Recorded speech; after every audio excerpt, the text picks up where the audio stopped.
Here we go. Yes, sir. The boys are back in town. Ride Sports News, RSN podcast. Yeah, we got a special guest today, man. Got a special guest in the building. The artist, Muneer. Muneer, let's go, baby. Yo, what's good with you people? What's good with you? RSN, what's going on with y'all? Thank y'all for having me on the show. The artist Muneer here, based out of Nashville, positive content, hip-hop artist. I've been out here just really grinding, and I appreciate y'all bringing me onto the show, and I'm looking forward to getting into some stuff with y'all. All right, cool. Yes, sir. So let's get into it. So tell us about like where you grew up and basically how you started off being an artist. So I remember just really writing. In the hood, tears was frowned upon, you know what I mean? So, and you ain't really have nobody to talk to a lot of problems about. So I honestly just found myself naturally writing. And I started off trying to do like poetry and stuff because that's what my English teachers was trying to get me into. But they said that my poems was rhyming too much and they can't consider them poems. And I took a little bit of offense to that, but I thought about it, and the silver lining is the universe was trying to tell me something. So, that's how I really got into the writing is, not being able to write poetry and my poetry sounding too rhythmic or rhyming too much. So I just turned that into music, and that's how I got into being an artist. As far as where I'm from, I'm kind of a nomad, but I really lay my roots out in Trenton, New Jersey. You know what I mean? And, from there all the way up to the 973 in Newark, top to bottom. But I'm more of a nomad. I was born and raised in Cleveland, Ohio. Grew up listening to Bone Thugs and Harmony. I remember seeing Crazy Bone at the check cashing spot one time. My best friend, he lived on East 98. So if you ever heard the song East 90, my nigga, you know what I'm saying? That's right there where we was at. But, I lived in California, Charlotte, but where I really laid my head down and really started to find my footing and stability and started coming to myself as a man was Trenton, New Jersey. Brick City. Yes, sir. Yeah, already. Okay. All right, not too far. I'm originally from upstate. And I know Canary spent some time in Jersey too. Yeah, a couple of years out in Jersey. That's what it is. Very yes, sir. Yeah. Okay. All right, so and I came up with a similar upbringing, like started writing out poetry as well and things like that. Could you share like a story or share a story about one of your most impactful songs, this most important to you, and like the influence behind?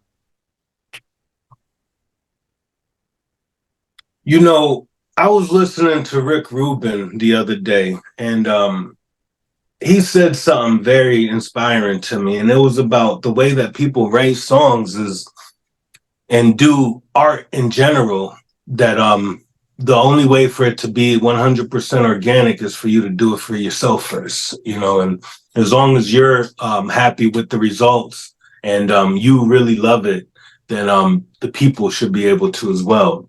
And when you say that, it makes me think about not which one was the most impactful, but which one resonated with me the most in my writing process, in my soul, and in my path. And that right there, now that I'm thinking about it, is going to have to be The Revolution. It's basically a song about just saying that the revolution isn't going to be televised and the media is busy telling lies.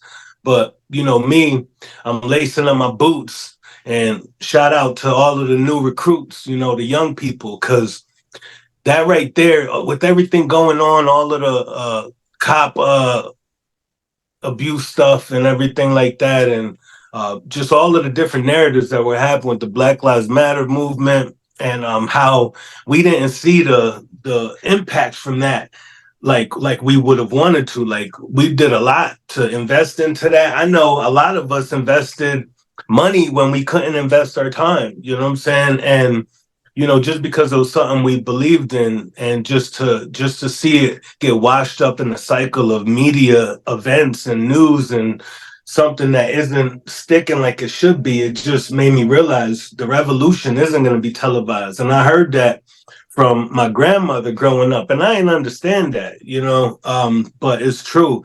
It's not going to be televised, and I'm really just trying to shout out to all of the young people because they got the fight in them right now. They're more aware than anybody, in my opinion. They have all of the tools at their disposal to discern information correctly. They know what scams look like, and they know that their parents were lied to. So, of course, they're going to be on guard about being lied to as well. So, the revolution was really my call to action for myself. It was really me putting myself in that mindset of saying, all right, I really have to go out there and change stuff if things are really going to be changed. And I can't be as passive aggressive as people want me to be. I got to really be out there saying exactly what I need to say for them to hear exactly how I want to say it. I can't be watering down nothing no more. Word. Nice. Facts. So your style it comes off kind of like conscious, like you're socially aware of what's going on around you. So growing up, who were some music influences? You talked about Bone Thugs and Harmony. Who's some other people that you listened to when you were coming up? My number one artist has got to be Lauryn Hill. Okay. Lauryn Hill, I listen to Lauryn Hill a lot. Eminem, just as far as I was really interested with how he put his rhyme schemes together. And of course, Tupac, that was a big inspiration to me as well. I read the book Rose from the Concrete when I was in middle school, and I just fell in love with that part that not a lot of people knew about him. You know what I'm saying? And those are really my most influential, including Bone Thugs and Harmony. But I would have to say Lauryn Hill the most. She really opened my eyes to being able to traverse that space between hip hop influence and culture, in an enrichment way. She still bought the grit. She's from Jersey. I mean, like, she still bought the grittiness out and was just talking like real solid stuff. At the same time, it's like you don't get the lesson until you listen to it, and you don't even realize you're listening to a lesson until you're done. You know what I mean? Mm-hmm. And that was really the juice that I got from her, is she knew how to really get into the soul without people even realizing she was there. Word. That's facts. Definitely got love for Lauryn Hill. Yeah, for sure. Okay. And by you saying that too, and like Canary's mentioned, like we could hear the consciousness. We could also hear, like you mentioned, you lived in different places. I could hear it in your music because I was listening to it before. I was looking, like, I was trying to figure out where you from, because I saw something on, I think, Instagram or something that said you in Tennessee at some spot. Then it was different places, and I was like, where is he from? Because I could hear, like, when the first song I heard was, I think, I'm Alive, or I'm So Alive, something like Yeah, that. So Alive. I'm So Alive. That was the first song. Then the Revolution. I was like, start digging in, and I was like, I think he sounded like Midwest, or then like West Coast, but then I could hear the up north from him because of how he's spitting. So it was like, so listening to all of that, and hearing what you just mentioned about Lauryn Hill, and just how you broke that down, are there any specific themes that you ever look to convey through your music? Like, I know you say it's based on like how you feel your emotions and how you connect with it, but is there any specific themes like that you purposely say, I want to talk about this to spread the message, like you did with the Revolution, or do you just kind of just go in and just like let it flow? So the red line is what you're talking about. Yeah, I mean, the red line that goes through all of the fabric that people don't necessarily see, but the creator knows is there. And people who are very interested and want to follow everything understand that as well. So the red line for that is it's just acknowledging the presence of God in everything. And it's about us putting humanity first, believe it or not. And that's why it's really about humanity. And I feel like having God in my life and humanity are synonymous, because for a moral compass. Of course, everyone's entitled to how they believe, and I don't push, like religious lingo on people through my lyrics or anything. But the driving force is to enforce positive change within the culture of hip hop.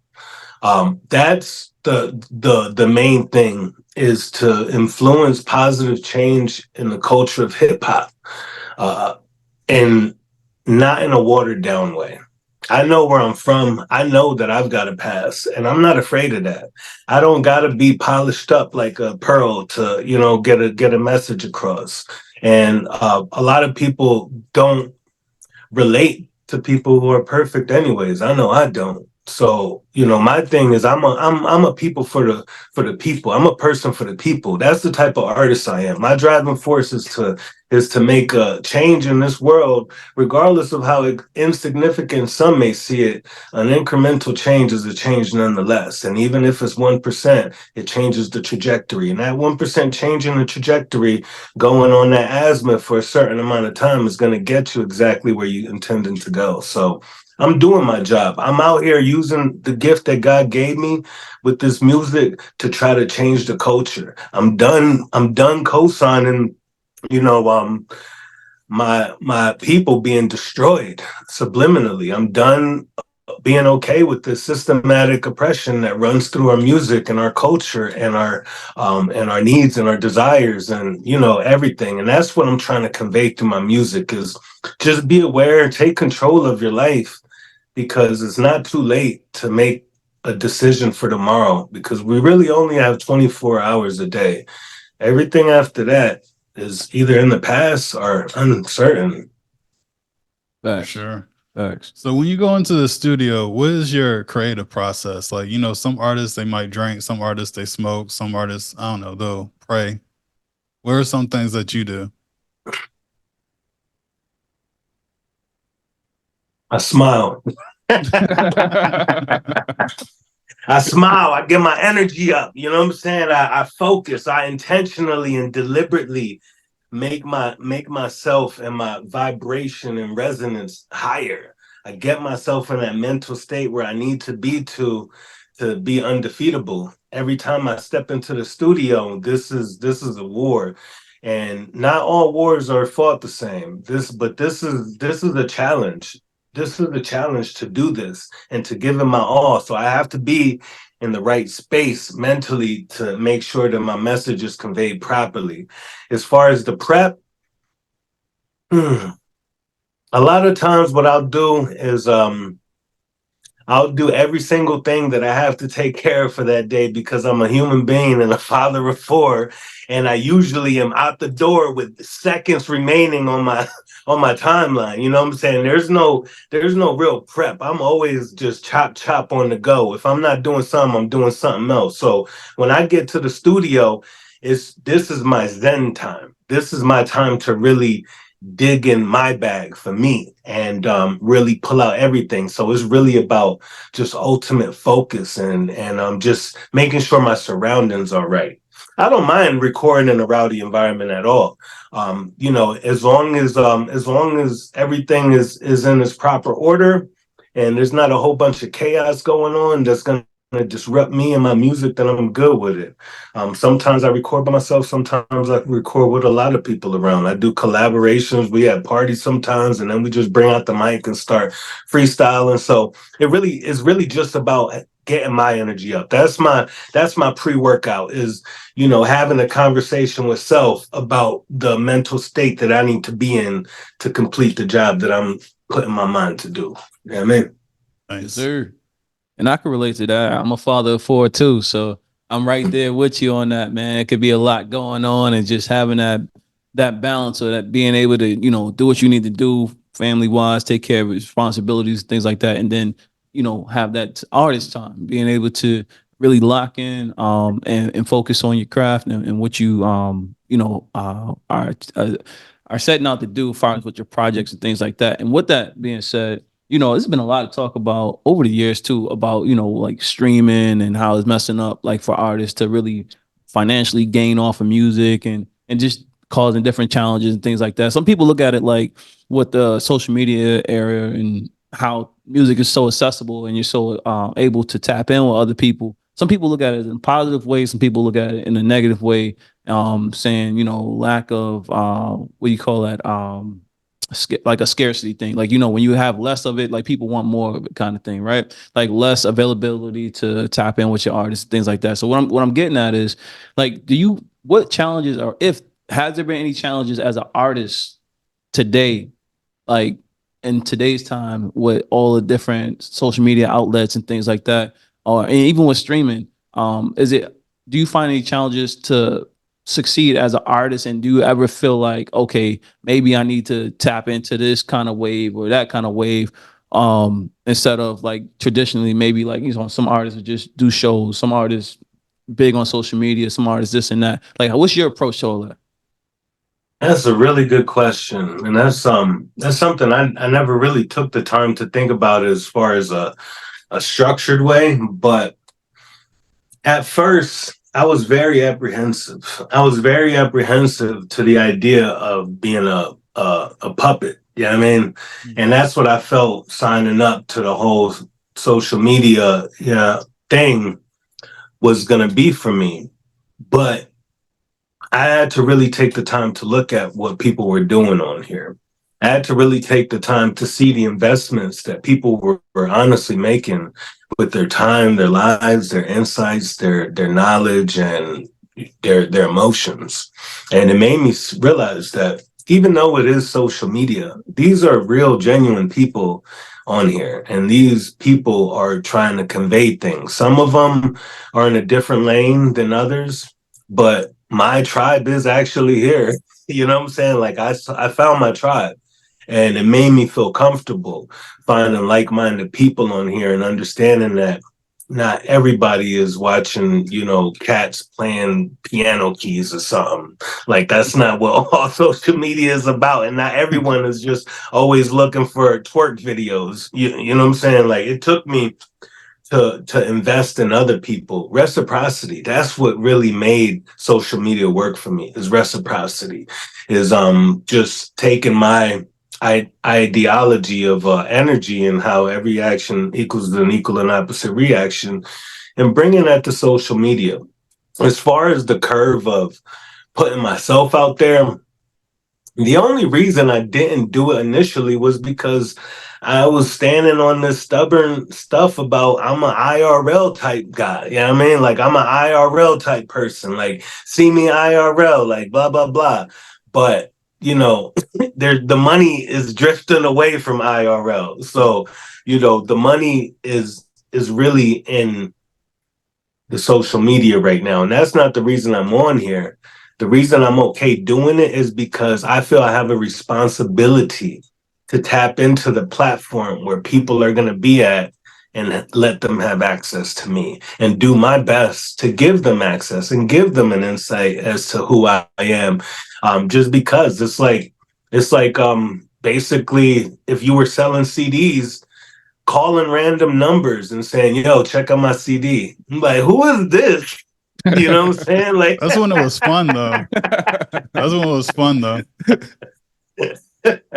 So no, I it was a curve. It was a curve, but you have to be able to adapt. And another person, and I'm always getting gems off of social media, and another person put out there that, you know, it's not that older people have a expiration date in the entertainment industry. It's that their willingness to adapt and to change and be open-minded to adaptability and changes is non-existent. And that's the reason why we see some staying and some going. So, you know, being a person that really invested the majority of my initial life into my family, into my career, into just getting everything in order and always having this artistry on my chest, when I came into it, you know, like my head is like, I'm age isn't a factor for me because I haven't depleted my energy to do this whatsoever. Like I'm in it at 100% right now. So it's really about being able to adapt and being able to understand the language that's being spoken right now in the world.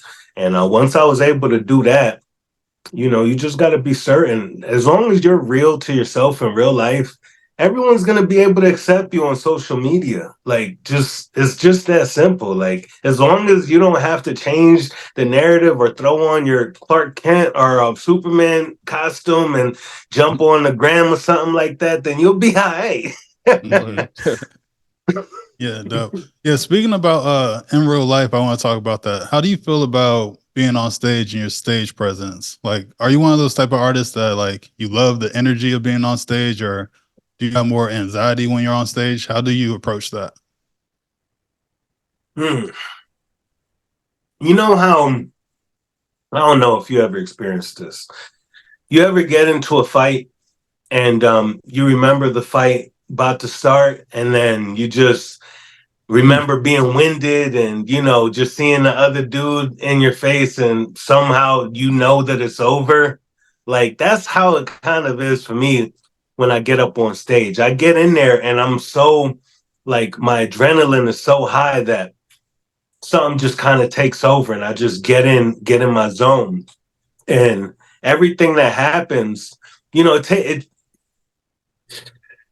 it takes a while for me to, how do I put this? Being on the stage is like kind of like alter ego a little bit. It's that moment where all of your thing comes into like being put together, your rhymes, your feelings, the connection you think you have with people, how your music makes you feel, how you've been practicing, and all that comes out on stage. So it's really like I want to say like a place for people to really see you and judge if you're worthy, I think, in my opinion. A lot of people are afraid of it. I started off doing my stage performances like the traditional people did, with just the beat and a couple of things. And it started to bother me seeing so many people, when they're doing their performances, their full track is playing sometimes. Yeah. And I see these people taking their mics and flipping it around and stuff like that. I'm like, yo, like, what I'm saying? Like, throwing the mic to other people and doing tricks and stuff. And I'm like, so the actual vocal part of it is not there as much as it used to be. But at the same time, am I the type of artist that is going to conform and just take the easy way out? Or am I going to try my best to traverse both areas? So the way that I mix my music is, from my stage mixes, is I put some of both. I drop some stuff and keep some stuff to make it, balanced for everybody. But as far as my stage presence, I just go out there and have fun. It's not even about me proving a point to anybody. I already know it. I already know who I am. I'm confident in who I am, and just going out there and getting on the stage.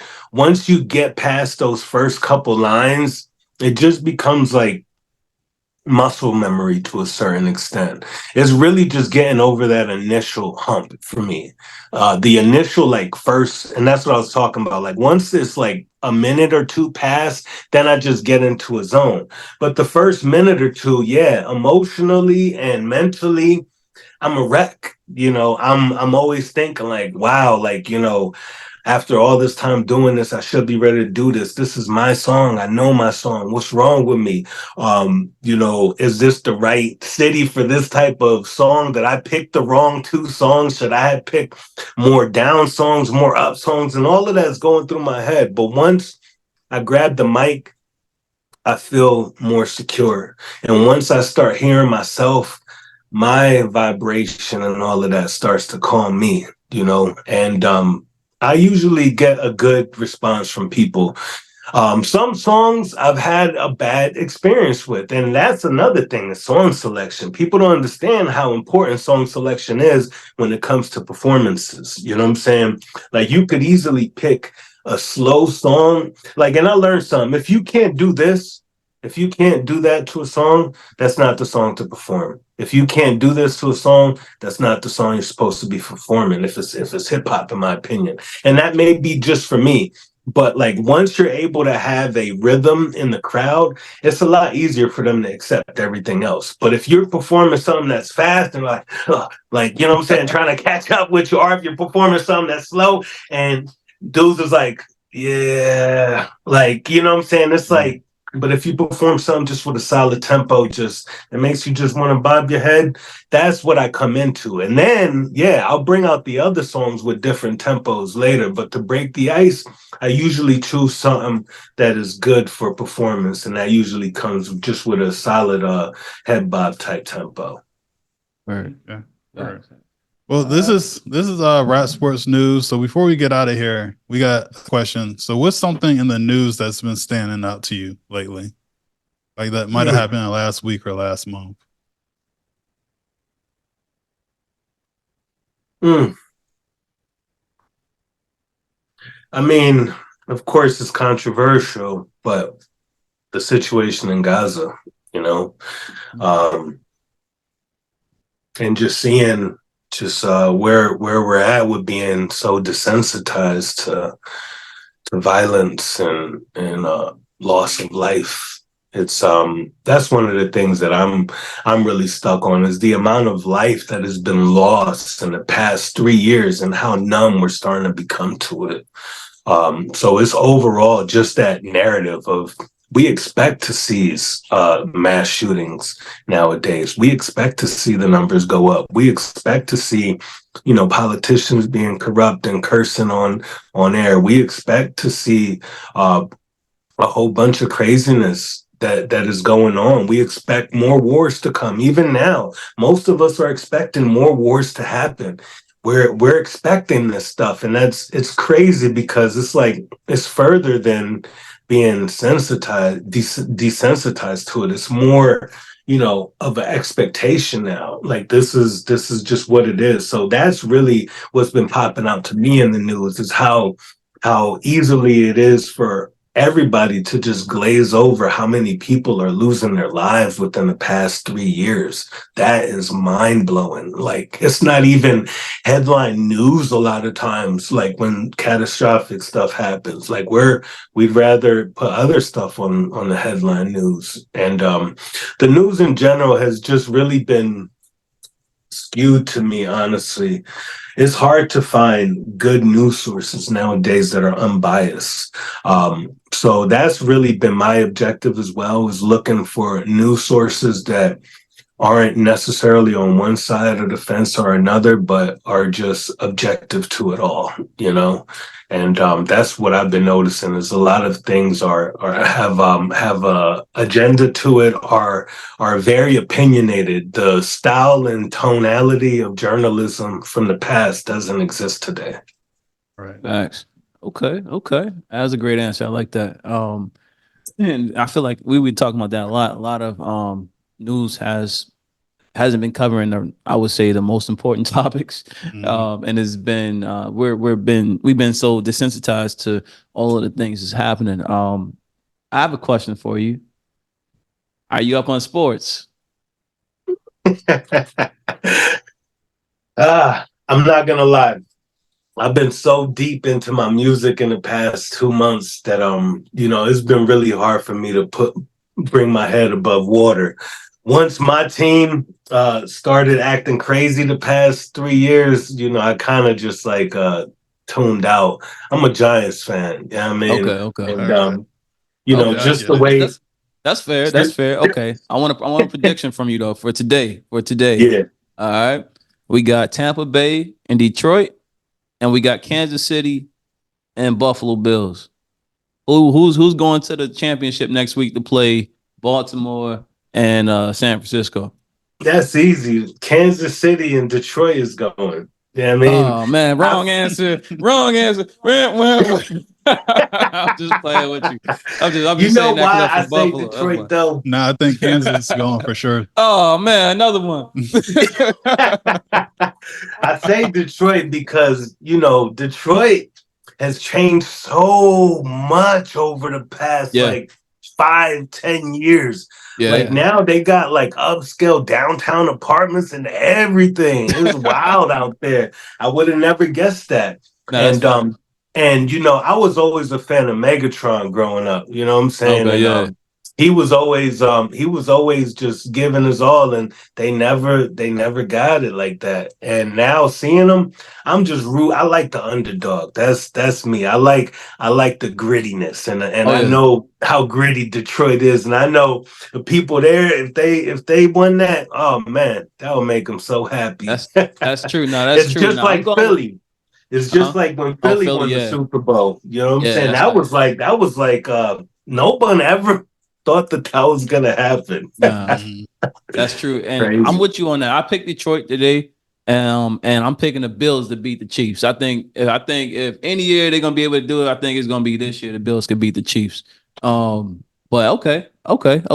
Well, we want to thank you, man. We greatly appreciate you joining the show, blessing us today. And definitely get connect with you more. How can people reach you? If they want to reach out to you. What's the best social media to reach out to you, follow you, check out your music? So if you want to reach out to me on Instagram, it's at the artist Muneer. The artist, and then my name is spelled Muneer. The artist Muneer. You can reach out to me. I'm always posting stuff. You can see my stories, see what's going on. I'm always popping up in different cities doing stuff as well. So if you want to check me out on social media, that's the place to get at me. If you want to listen to my music, all you got to do is just go into that little box that says search and then type in the artist Muneer. I'm the only one that's gonna pop up, I promise you. The artist Muneer. I got all of my latest singles on there. Check out So Alive, check out The Revolution, along with the collaborations that I did with a couple people from Atlanta.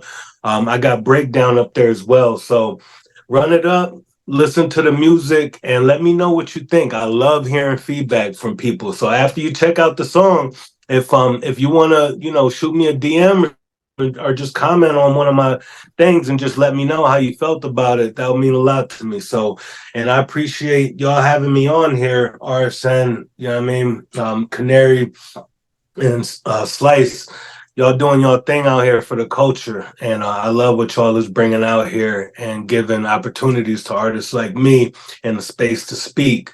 And yeah, for sure. I got shows coming up soon, and I'll be posting those on social media as well. So I'm looking forward to seeing all of y'all out there. Yes, sir. Appreciate you. Yes, sir. We appreciate you, man. Canary Hey, Valens. Slice. Peace. Peace. Peace.